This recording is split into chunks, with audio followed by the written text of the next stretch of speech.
my baby, and you know it, right?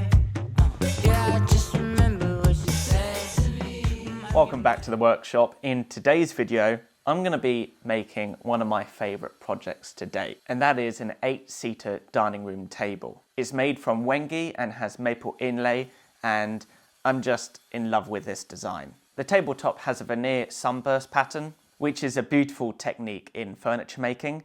And in designing this table, I wanted to echo those straight lines throughout the whole piece. So I wanted to design a table that was pretty geometric. A lot of my pieces have curves in them. So I wanted to design something with square edges, square legs with a taper on them. But normally when I add tapers to the legs, they have a nice arc to them or they're curved. But this taper is a straight taper, which I think matches the sunburst really nicely. And again, the rails surrounding the tabletop, normally I would probably add a subtle arc to add lightness to the piece, but I just didn't think it went with this design. So I experimented with just a straight rail, and I think it looked really nice. It gave the design some weight and chunkiness, but in a good way. I think it's quite a grand design. So not only does this piece have a sunburst top, it has some inlay trim. This inlay trim is made from maple and fumed eucalyptus, and I'll talk about that a bit more later. But essentially this trim, I wanted it to wrap all the way around the piece. So the trim is inlaid around the tabletop edge, but the inlay trim is also inlaid underneath the rail, which flows into the leg, and it goes down the leg and back up the other side. Almost like a neon light, I wanted the edges of the table to look like they're lit up. It's a really nice design feature that I hadn't seen before, and I think I'm going to be trying it again very soon. So I used Wenge constructional veneer, which is really high quality, and it also allows me to cut it easily with a track saw. When cutting standard thickness 0.6mm thick veneer with a track saw, sometimes it can split and you don't get a clean cut. But because it's constructional veneer, it's a bit thicker and you have more material to cut into, and you get a nice clean jointed surface, so you can veneer 2 sheets together. Checking my bank account. Women love to talk to me, but my blank face says I'm hers. I'm handsome, chiseled like a god. I got work. Now, Wenge is a very interesting material. It has one of the most open grains you can get.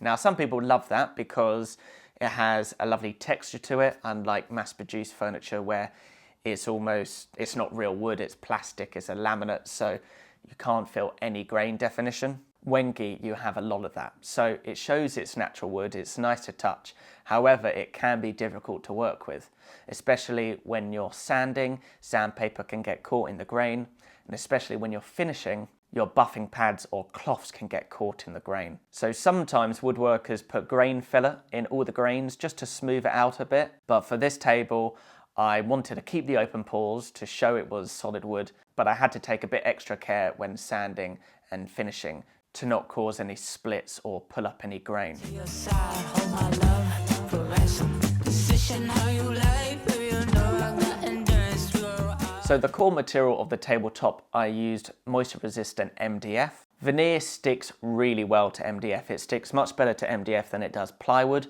However, MDF is very heavy. I know a few woodworkers that have had issues with veneering on plywood in the past. Some of them actually glue a sheet of 3mm MDF on top of the plywood to veneer on top, just so they get a better bond. But also, believe it or not, I've heard cases of plywood moving. So MDF is more stable, however, it is very heavy. In the future, I might try a hollow core, where you sort of cut a honeycomb pattern out and veneer a very thin sheet of plywood on top. That reduces the weight considerably.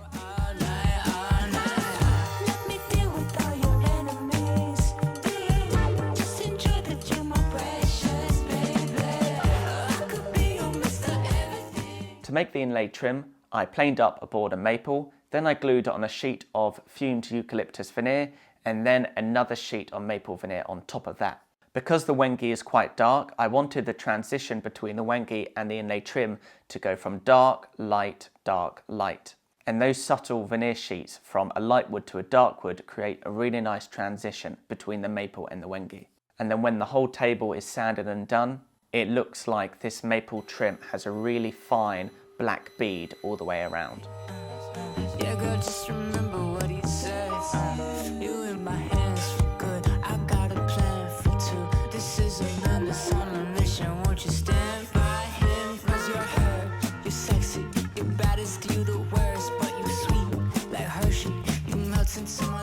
I find it interesting how using different woods can completely change the look and feel of a piece.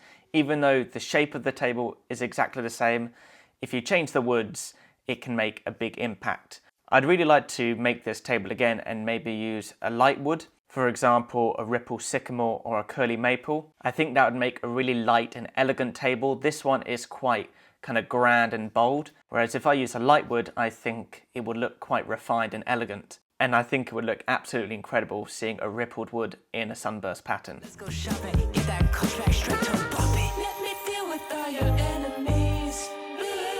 Just the joy that you my precious baby. I could be your Mr. Everything, and all you have to do is dream. I could be your Mr.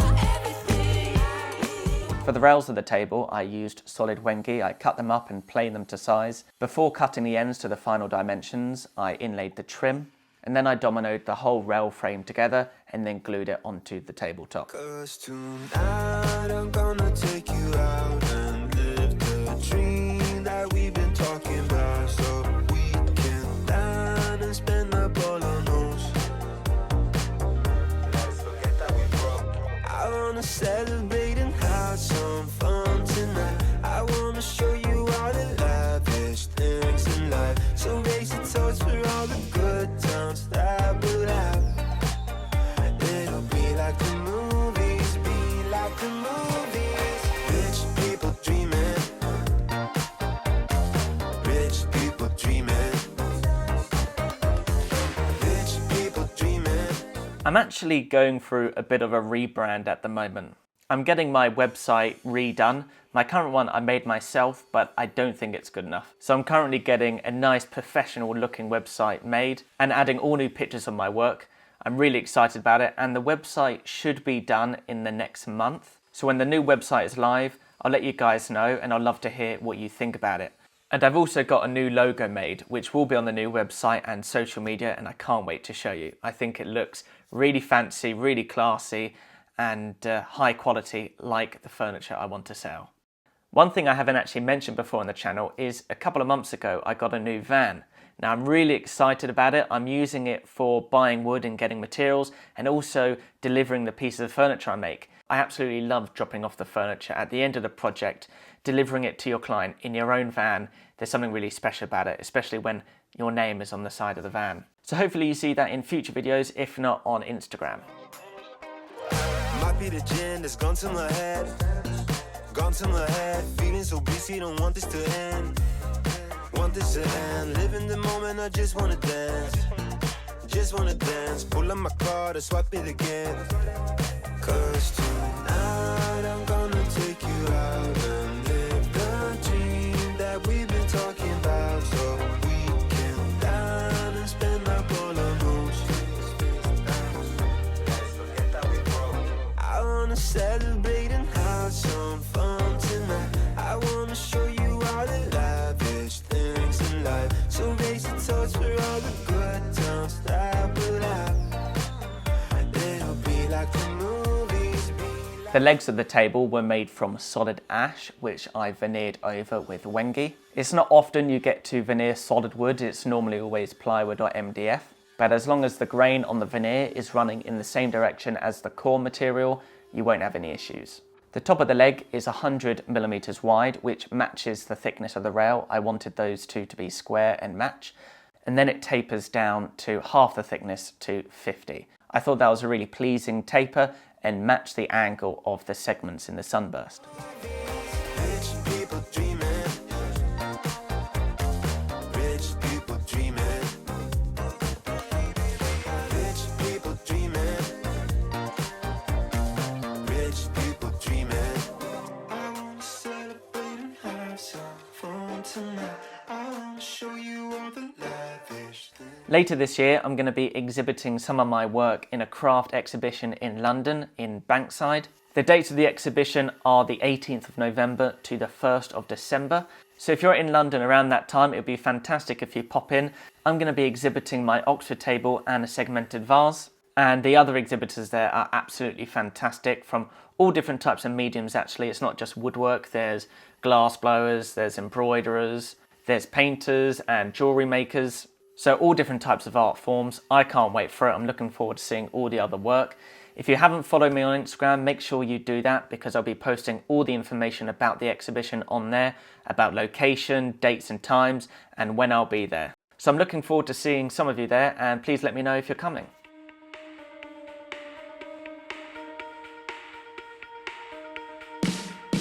Yeah, you got me thinking, oh, you got me thinking out loud. You kept me waiting, waiting for the next time around. My heart is beating faster than the beat of a drum. Oh, we're all excited, just waiting for the night to come. I'm getting ready, ready, 'cause we're second tonight. Oh, won't you come a little closer? I just want to thank all the viewers of the channel that have used my Axminster Tools affiliate link. I see it being used and I am so grateful. It really does help me keep making these videos on YouTube. If you also wanted to support the channel for free, then whenever you're buying anything on Axminster Tools, please go through my link in the description of all my videos, and that will just take you to Axminster's website and I'll get a small cut of your purchase with no extra cost to you. It just tells Axminster that I sent you. So thank you again for supporting what I do. Feeling like a merry-go-round, I'm barely breathing, the air is getting thinner now. And I'll be waiting, waiting wherever you are. Oh, you kept me waiting, and yeah, you kept me waiting for it. I keep believing love would find a way through it all. Oh, won't you come a little closer? When you got what you need, when you hurt, you still bleed. Well, it's time that you come down. Without love, when you're down on your luck, you can make it. Without love. I also added the inlay trim onto the legs and I mitered all the corners so the inlay flowed around the edges really nicely, and that black bead wasn't cut short anywhere by having a butt joint. I wanted the legs of this dining room table to be removable. That's so I could easily get it into my client's home. Most of the time, doorways aren't big enough to fit a whole dining room table through, so I needed to come up with a leg that was removable so I can install it into any home, whether it be on the top floor, in a basement, or just through a tight door. Having said that, for an 8-seater dining room table, I needed to make the joint really strong, and I didn't want the table to wobble at all. So not only is the leg initially held in position with 2 dominoes, there were also 4 bolts going in from 2 directions, really locking the leg in place. And this table is so solid, I tried to rock it and wobble it and it didn't move at all. It's just as solid as a glued on leg. The Sunburst is made from 60 segments and they all come together to a fine point in the centre of the table.